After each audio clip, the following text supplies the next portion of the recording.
Okay, my dudes, welcome to NTG Builds HQ. So today's episode, I'm just gonna go ahead. I'm gonna be breaking down our new motor because I'm gonna make sure the rings are gapped for a high boost motor, which this is a built motor, but it wasn't built for high boost. So that's the only thing that we need to check. Everything else should be good. If you're new to the channel, I'm NTG Builds, or Nate. And we built Tiffany, we build other things, we drift, we do drifting things, fabrication things, and whatever, interests me. But right now, it's building this. We were at SEMA, and in the Hoonigan Burn Yard, I went a little hard, and I found a problem with the old motor. I've sold some of those parts, I reused the head, and now this is the final stage before reassembly. I actually just purchased a new billet oil pump, which should be able to handle all the stuff we throw at it. But anyways, I want to say thanks for joining in, and hopefully you can learn something watching me learn from my mistakes.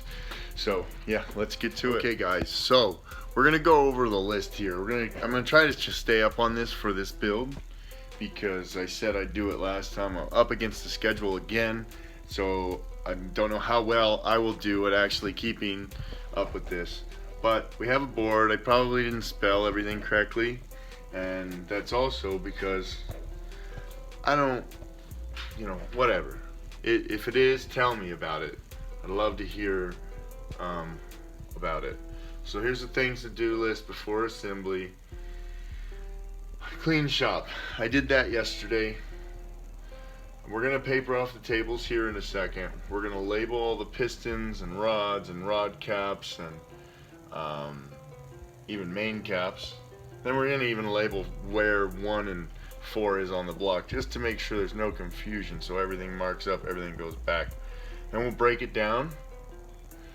We'll take the rings and get them gapped over with Jim Basco at Basco Engine Services. He says I could learn from him. Hopefully he has the time and same patience on Sunday when I go over there. And then we can also paint the block. Normally, back in the day when I did this, it was told to me that you don't paint the block until it's assembled, because you could waste your efforts and all that kind of thing. But don't really have any other options for blocks, so that's the one that's getting done.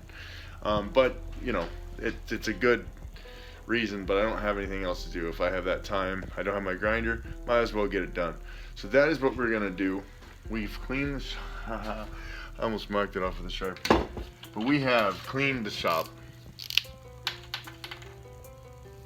So we're gonna get onto this stuff and see if we can get this done in time and still keep all my other promises. I am gonna go ahead and set up the area. I've cleaned up since the build. Actually, we just recently did a swap. We did a 1.6 to 1.8 BP4W and supercharged swap, and that block had a factory defect that never got fixed in the recall, and we found that defect. So anyways, now I just barely cleaned up from that yesterday. And today I'm going to go ahead and set up for motor breakdown to keep everything stored over here nice and separate, and then over here we'll be able to assemble the new stuff and have area to work. So I'm going to go ahead and set up new rosin paper, tape it all on there, and then that way we can write on it. Put that up on time lapse, and then I'll check back in with you, and then we'll go ahead and break down the motor. You can see how I'll have it spread out on the tables here, and we'll go from there. I might even paint the block tonight if I have time, because I did not bring my grinder home from work.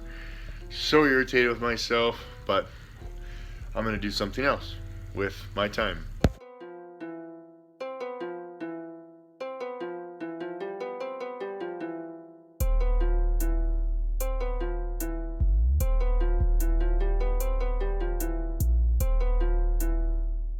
Yo, you just seen it. We papered up the tables. So check another one off the list. Hey guys, so I got all super pumped. I was waiting for 11 mil 12 point to get here so that I could break down the rods and the motor and I could film it and show you guys. And it got here and I already started. I forgot to throw on the camera. But we had an amazing discovery here, fam. Check it out. So this is the number 4. I've labeled it because I'm an idiot and I will screw that. Shut up. We got Eagle forged rods. And then CP 81-2A forged pistons. So we even got better than we were hoping for, which was flipping awesome. Super awesome. And then our buddy over here, CJ, just stopped by and helped me acquire a billet oil pump. This will be good up to 9,000 RPMs. So you know where we're going with that. But what I am gonna do is I'm gonna throw it up on time lapse. We're gonna take out the crank, the old oil pump, and the main seal housing. But we're gonna bust this down out first. We'll throw it up on time lapse, and we're just gonna break it down. And as you can see, what I've done here is I've labeled everything. We're gonna take our main caps off, and these are staying here. Bearings staying there with it. Everything's staying there where it is. These rods are going with me to Vasco tomorrow. I'm actually gonna take it all with me and see if maybe Jim will just assemble the motor for me, even though he assured me he would not be doing that. But you know, I will see if it's possible. He might want to see me struggling and then just want to put me out of my misery and help me get it done, so I don't come back to him and have him help me rebuild my 3rd motor this month. So that is what we're doing. We'll get you up there. But so far we've been winning on this one, so let's get after it.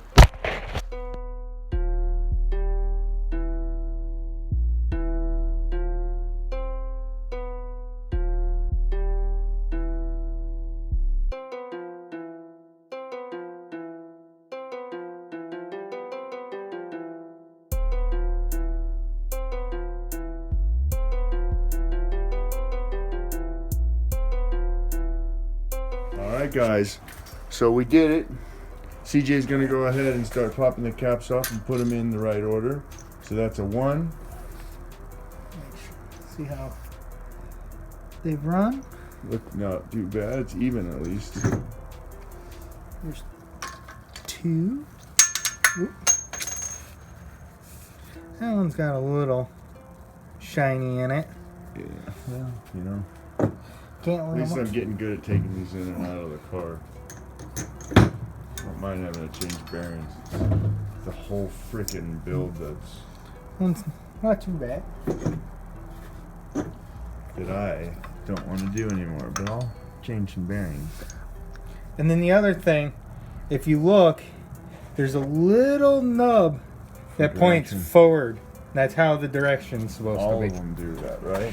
Yes. And also, if you'll notice on that, guys, in the casting, bring that back over here, CJ. In the casting, it's actually got a 4 in the actual casting, and then the rest of these, the 5 is actually stamped into it, the 3 is stamped into it, and the 2 is the only one that doesn't have it. And if you look, there's a difference between 3 is the only one that is different. It's skinnier, it's smaller. And it does not have these threaded top caps for top the caps. whatever it is. And number 5. What you doing it? Still, it's an even wear. There's no copper. No. So that's fine. I'm fine with that. All right, and then we can see our 2 thrust washers. Which is what failed on us. Do you have your light? Yes, I do. I have one right over here too. Let me grab this damn thing. Where did I put it? We're good. Okay. Well, so what failed on my last motor here, guys, is those 2 thrust bearings, and the main cap actually on number 4 Yeah, it's number 4. is wider than all the rest, and you see those channels right there. They go over and they hit the bottom of the thrust washer. And here I'm going to show you guys what it looks like when they fail. And I'm missing one piece, I lost it. But this is out of, that's the one that stayed. That's the one that was further back. because it pushed against the front. And then here's the one that caught and spun out because it was too small. So that is the factory defect for a BP4W early 99 that was rectified in a recall and then never made again. You can't even buy that bushing or that thrust washer anymore. So here we go. He's getting cranked. There goes one of the thrust washers. Which one? It was the back. Yeah, it was the front one. So It's between 2 and 3 and 4. 3 and 4. So Yep. the back one. Yep. No. Between 3 and 4. So then in between Here's 4. 3. Here's Okay, 4 and so 5. This is. Let me clear this. So, Oh. And then put that on there. so this is between. 4 and 5. I know it's hard because we have the motor one way and it drawn out on another. And if you look, there's grooves to allow oil to pass. In the back side or into the front side of the journal. Look at her. I'm covering up the lighting.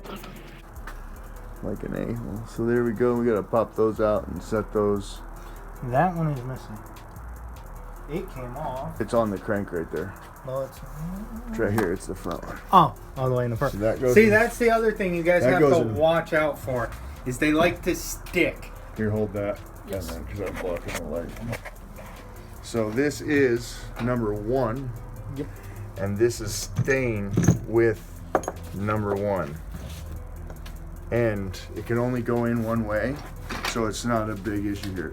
So this, And you see, number 2, there's a How? little tooth. I'm pushing it out. yeah, how there's the little groove right there, and then on the bearing there's a little tooth. That's to keep it from actually going around. And when Rotate. somebody says they spun a bearing, it's because that broke off. And we actually did spin a rod bearing in the number 3 rod, which I'll show you. It's bent.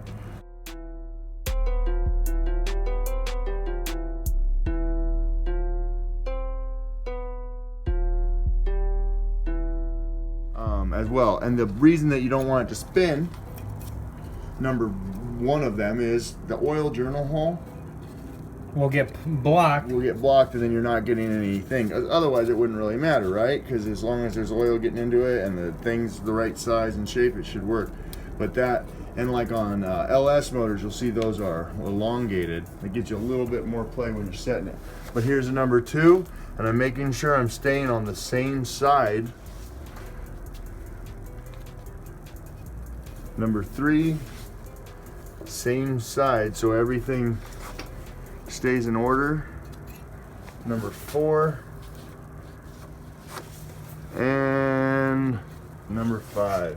And that's so if, say, there's a scratch or something on one of the main journals, we'll know, we can go back and look at the bearing to see if it's worn out unevenly. Or even if it's worn and it's a little uneven, it's worn and made it to that journal in that position, which it can still go back in there and it'll still wear and it'll be fine. Say we took a bearing out of 5 and put it in 2. Well, if the damn thing even rotates, which it probably will, but it won't rotate evenly. So yeah, that's pretty much it. That is getting cranked. No, so that's breaking down the motor. It took us about 25 minutes. We found eagle rods, CP heads, super stoked on that. Everything else looks amazing. The bearings look good. So we're gonna get these rings gapped. That for boost as well as proper, because it was smoking and I think maybe he had them lined up. I don't know. I'm thinking that the turbo was not draining its oil properly, or it had a bearing out of it, because the carbon pattern on the other motor and head that we took off was kind of weird. So if it was coming up from the rings, the whole inside of this ring right here would be dirty, and on the block there would be pathway of that happening. You would see a little bit, and there was none of that. So we'll see. We'll check it all. But that is it. That's it for today's video on breaking down a motor. Thanks to CJ. And also, we had Brandon over here, but he hightailed out of here before we got to working. So that's it. Thanks, fam. Thanks for watching. I appreciate you guys coming in and watching. If you appreciate what you saw here or you like what's going on, if you could hit the subscribe button and send me some comments on something you'd like to see or any questions you have on this build or the last one that I didn't get that much up on the web yet. But yeah, I hope you guys go out and build something, and I'll see you next time.